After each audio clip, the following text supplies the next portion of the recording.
it's not enough even, right? You need 7,000 to 8,000 for a nice holiday, right? Yes. So there it is. There's your living expenses. That's 50 grand a year you need to make just before you even pay these other things here, right? Too much month at the end of the money, right? So, and then you have variable expenses. Okay, what are variable expenses? Things that change up and down, right? You change it to iPhone 5, Yeah, iPhone. You get a new phone. MacBook Air, new one. Notebook, yeah, computers, right? You buy a book, you go to a movie, entertainment, right? Yeah, entertainment. Okay, entertainment.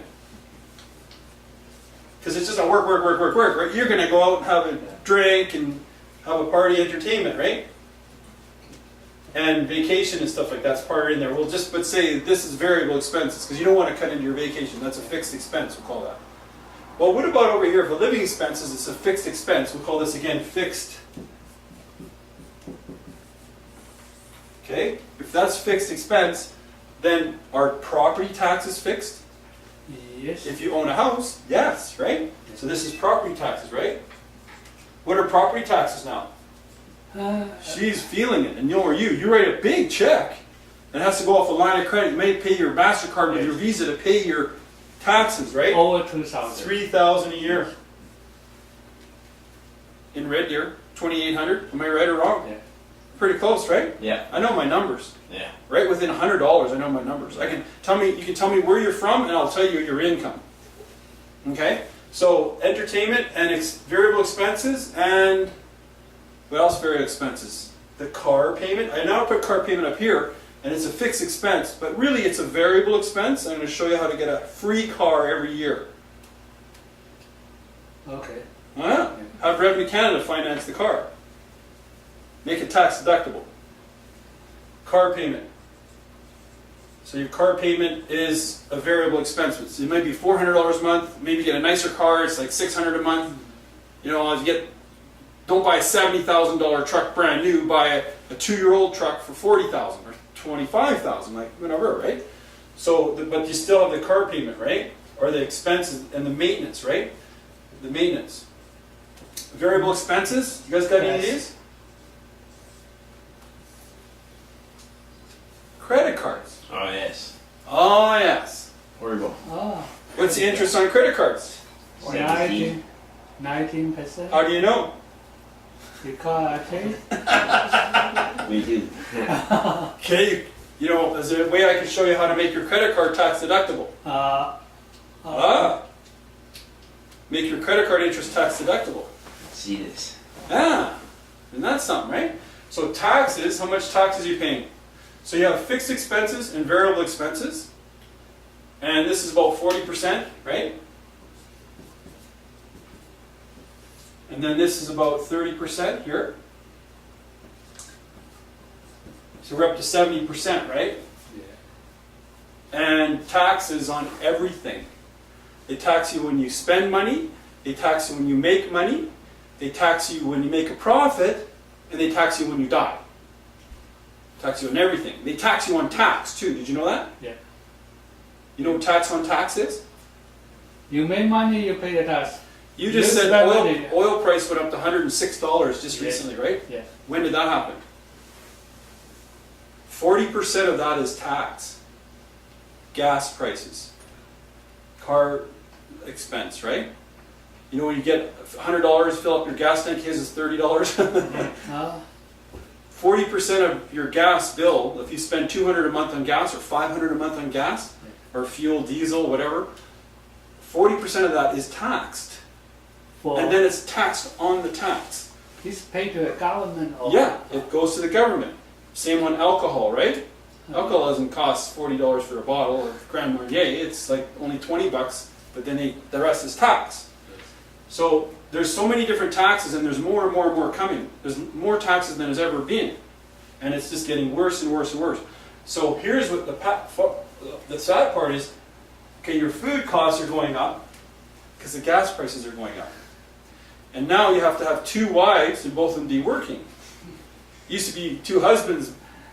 She could have 2 husbands and she didn't have to work, right? So anyway, that's a bad joke, right? For ladies in the room. Okay, so taxes is the more you make, the more you pay, right? Yes. So over here, what is this? You save it. So we only have 30% left, right? So maybe the taxes are way over here, right? Maybe you only have about 5 to 10% that you can put toward savings. Saving account. Okay, so where do you save your money? So taxes are income tax, property tax, that's fixed expense here, but I'm talking about income tax. This is when I wipe this out. I believe you should pay tax, but only when you die. And they can get it from my life insurance death benefit. Okay? So, how much 5% to 10% is going towards savings? Like he's got about 10% a year going to savings. You have almost zero. Pretty much. But Okay, even if you work 5 years like him and he makes about 70, 80, 100 grand a year, he's only maybe saving 5 to 10% of his money because he buys Yeah. depreciating assets. He buys skidoos and nice big trucks, and he goes on holidays once a month. once a month. Oh yeah. Gotta treat yourself. You Right. spend all money. Oh yeah. Oh yeah. So, but he's still saving 5%. Not bad. Why? 5. That's called a forced savings plan. Like he has, and he's excited because he's been working now almost 6 months. It's impressive. And like now he's got $50, $100 a month coming off his paycheck going where? Into the Slumberjay pension plan. Because he's a very loyal Slumberjay. Diehard. He'll be there for the next 40 years. That's Yeah. the 40-year job plan. And it's great to have that dedication to a company, and that works Yeah. too, right? So, but I'm going to show a good friend Mitchell here how to take this to 30% of his income can go to savings. And yours, 20. Because you just want to have fun all the Yeah. time. Forget about Gotta it. have fun. So Mitchell can, But you can have fun. go to the 58%. You can Okay, so you guys like this idea? Yeah. In 5, like how much time I've spent here, maybe 10 minutes, you're kind of curious now. Mm-hmm. You're kind of like annoyed already. Am I making you mad? Are you curious even? I'm curious. Okay, so now how do we get rid of this monster? Okay, there's 3 things you get rid of this thing with. 3 things you wipe it out completely. Just tell me what you think the first one is. You already know it. You've done it before. I'll give you the abbreviation. Are you okay? I'll give you an acronym. You know what an acronym is? It's 4 letters. Right now. You ready? Come on. What do you think it is? RRSP. She said it. It's a really rotten savings plan. Ah, RSP. Boom. Right? Okay. Yes, Do you have one of them? I have one. Yeah. Why? Because you can deduct a tax. Exactly. People don't buy RSPs to just save money. They get it to get a refund. Okay, so you have 10,000 in savings, and you had a chance to put the 10,000 in RSP, and you get a $3,000 refund, or just leave the 10,000 in there. What's your option? There is no real discussion here. You're going to get a guarantee on your money, right?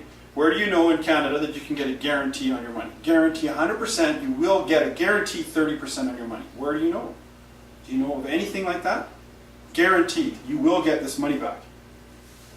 Yes, some people talking about that, But later on, forget about later on, I'll talk about that later. I'll show you how to get the RSP out tax-free. So you can use the RSP to buy a house. First $20,000 goes toward to purchase a house. Your wife and you combined is $20,000 each. That's $40,000 you can go put toward our house. Your first time home buyer, right? But if you already have a house, so what? I don't need an RSP now? No. Buy an RSP and I'll show you how to take it out tax-free. Get the 30%. And this is going to be on the website. And if Revenue Canada see this, they have been watching me. They say, "What are you looking at your stuff?" Good. Thank you very much, Revenue Canada. Tax-free. This is legal. so